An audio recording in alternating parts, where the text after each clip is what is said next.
Good morning. সকাল সকাল পুজোটা করে নিলাম। আজকে যাব আমি আমার বাপের বাড়িতে, তাই তাড়াতাড়ি করে রেডি হয়ে নিচ্ছি। ছেলে আর আমি চলে এসেছি বাপের বাড়িতে, আর এখানে এসে মুড়ি খেয়ে নিলাম। মুড়ি খেয়ে এবারে ছাতু বাছতে বসেছি। এটা হচ্ছে সব থেকে সহজ কাজ, কারণ 1 ঘন্টা ধরে আমি বসে বসে ছাতু বাছবো, যাতে আর অন্যদিকে না যেতে হয়। কুড়কি ছাতু আজকে এই যে নিয়ে এসছে পুরকি ছাতু, ছোট্ট ছোট্ট পুরকি ছাতু। যে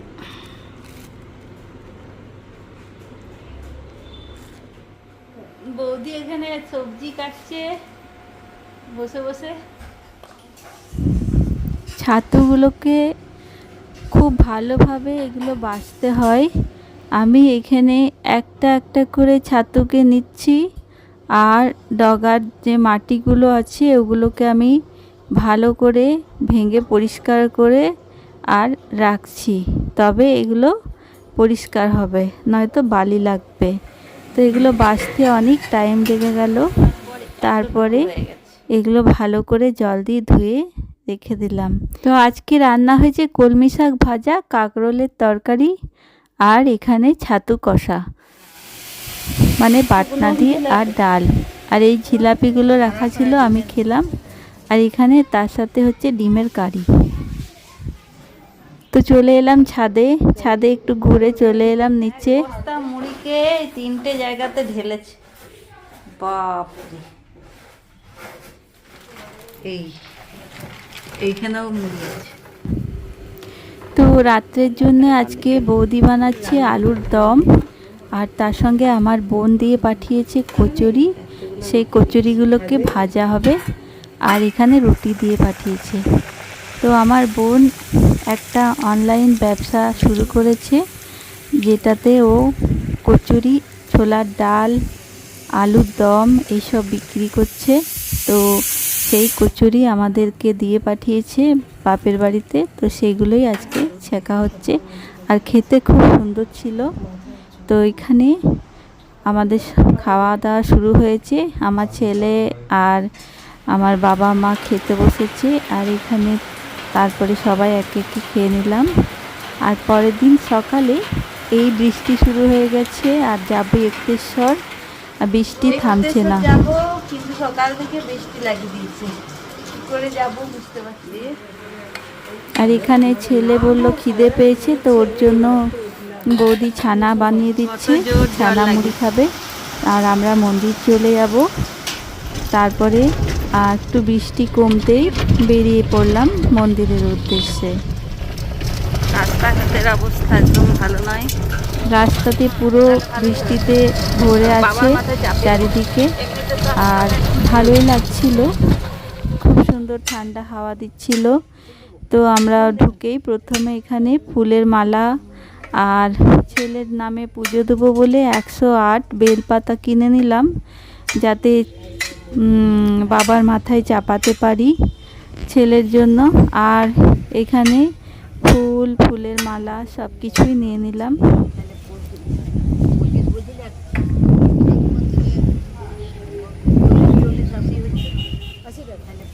ফুলের মালাগুলো 25 টাকা 30 টাকা দাম বলছিল, আর বেলপাতাগুলো 50 টাকা নিল, দামটা একটু বেশি এখানে। আর তারপরে আমরা আবার ভিতরে চলে গেলাম। এটা হচ্ছে এক্তেশ্বর মন্দির। এক্তেশ্বর মন্দির খুব জাগ্রত মন্দির, এখানে অনেক ভক্ত আসে পুজো দিতে।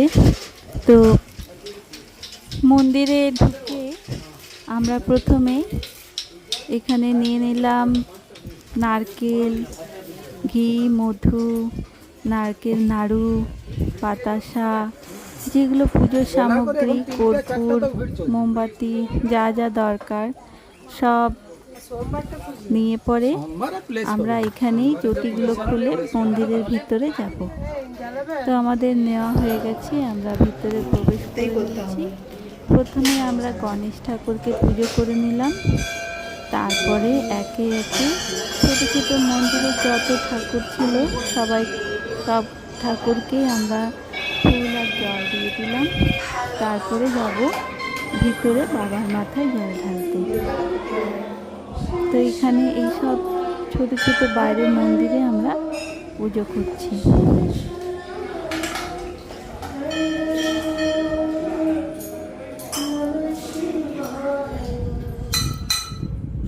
ঠাকুরের কাছে প্রার্থনা করি যেন সবাইকে ভালো রাখে, সুস্থ রাখে, আনন্দে রাখে, এইটুকুনি সবাইকার জন্য প্রার্থনা করি। আর খুব শান্তি লাগছিল এই মন্দিরে এসে পরে, খুব ভালো লাগছিল।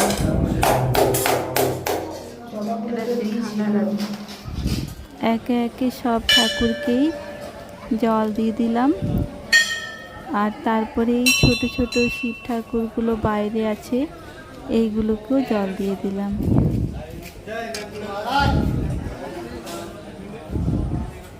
এই হচ্ছে মন্দির, মন্দিরের সামনেটা খুব সুন্দর সাজিয়েছে। এখন শ্রাবণ মাস, শ্রাবণ মাসের জন্য পুরো মন্দিরটাকে প্রত্যেক সোমবার সকালে প্রচুর ভিড় হয়। আজ তো বৃহস্পতিবার ছিল, তাই মন্দিরটা অনেক ফাঁকা ছিল। আর সোমবার সকালে প্রচুর ভিড় থাকে, সেই দিনে কিন্তু ভিতরে ঢোকা যায় না। আমরা চলে এসেছি ভিতরে,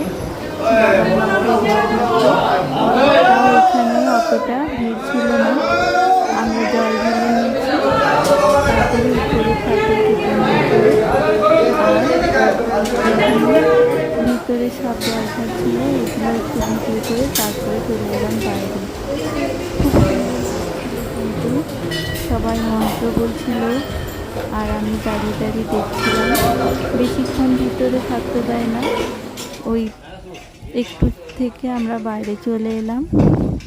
বাইরে এসে এখানে সূর্য মন্দিরে জল ঢেলে প্রণাম করে তারপরে চলে এলাম বাইরে।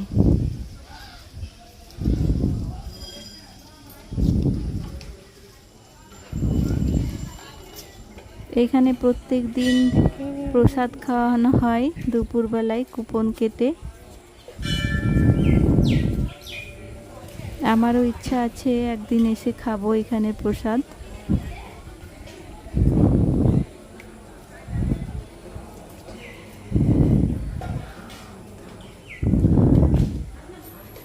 ছোটবেলায় আমরা বাবা মায়ের সঙ্গে অনেক এসেছি, তখন আমরা চলে আসতাম হেঁটে হেঁটে, অত গাড়ি ছিল না। এখন অনেক সুবিধা হয়ে গেছে এখানে আসার জন্য, টোটো আছে, বাস আছে, সব রকমভাবেই আসা যায়। তারপরে আমি প্রণাম করে নিলাম।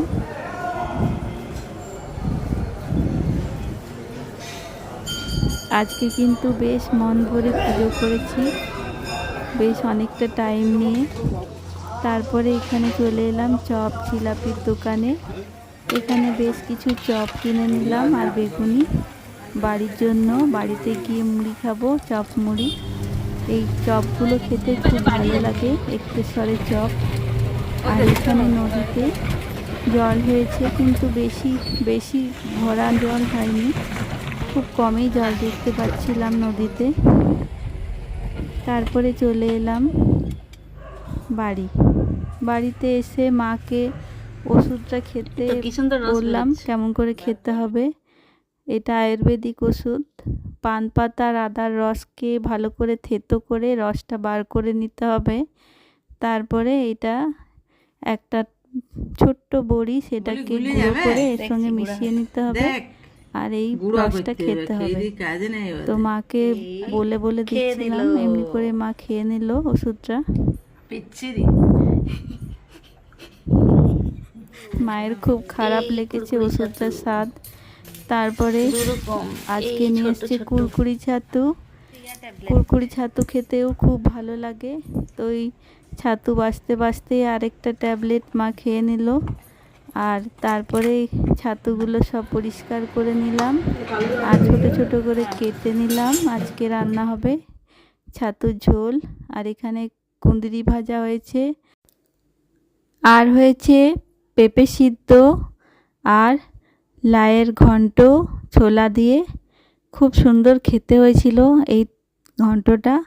আর তারপরে এখানে ইলিশ মাছ ছিল, সেই ইলিশ মাছটা আমরা দিয়ে টক হবে, বেশ টক ঝোল হবে। আর এখানে ছাতুটাকে ঝিঙে আর কচু দিয়ে ঝোল হবে। সবগুলোই সুন্দর রান্না আর সবগুলোই খেতে ভালো। আমরা তো এই বাপের বাড়ি আসি ভালো ভালো খাবারের জন্যেই। এই বাড়িতে তো এত কিছু রান্না করি না, কিন্তু এখানে অনেক রকমের রান্না হয় আর যেগুলো খেতে খুব ভালো হয়। বৌদির হাতের রান্না খুব ভালো লাগে, টেস্টি বানায়। তো আজকের এই এত সুন্দর মেনু ছিল খাবারে, খুব ভালো করে খাওয়া হলো দুপুরে। আমি রেডি হয়ে গেছি, বিকেলে বৃষ্টি পড়ছে, যাব বড় মাসি আর ছোট মাসির বাড়ি। তো এই দেখুন আমি আর মা যাচ্ছি বড় মাসিমুনির বাড়ি। এই যে মা আর আমি, কথা বলো কিছু। হ্যাঁ যাচ্ছি, দিদিকে দেখতে যাচ্ছি। তো ছোট মাসির মেয়ের বাড়ি এসছি প্রথমে। এখানে ওর নাতি এখানে খেলা করছে, তো ওর সঙ্গে একটু খেললাম। তারপরে সবাইকে নিয়ে বড় মাসির বাড়ি যাচ্ছি, টোটোয় করে যাচ্ছি আমরা সবাই মিলে, মাসি, দিদি, নাতি, মা আর সবাই মিলে একসঙ্গে যাচ্ছি। আমরা নদী পার হয়ে যাচ্ছি। এখানে মিষ্টি আর সিঙ্গারা কিনে নিলাম দোকানে। আর ওখানে মা বসে আছে টোটোতে, মা মাসি বসে আছে। তারপরে চলে এলাম মাসির সঙ্গে দেখা করতে। মাসির শরীর অত ভালো নেই, তো একটু গল্প করে আবার চলে এলাম বাড়িতে। তো এখানে রাত্রেবেলাতে মা ওষুধটা ছিঁচছে, ওটা আবার খাবে। তারপরের দিন সকালে পুজো করে আর এখানে আমরা বেরিয়ে পড়লাম খাওয়া দাওয়া করে বাড়ির উদ্দেশ্যে। তো যাবার সময়তে বিলিয়াতোড়ের এখানে ধর্মরাজের মন্দিরে প্রণাম করে নিলাম। এখানে মেলা বসেছে, দাদা বলল যে খুব সুন্দর মেলা হয়, আর সত্যিই খুব ভালো মেলা বসেছিল। তো একটু ঘুরে আমরা এখানের বিখ্যাত ছানার গজা খেয়ে নিলাম দোকানে। আর তারপরে ওখান থেকে চলে এলাম বাড়ি এক কাপ চা খেয়ে।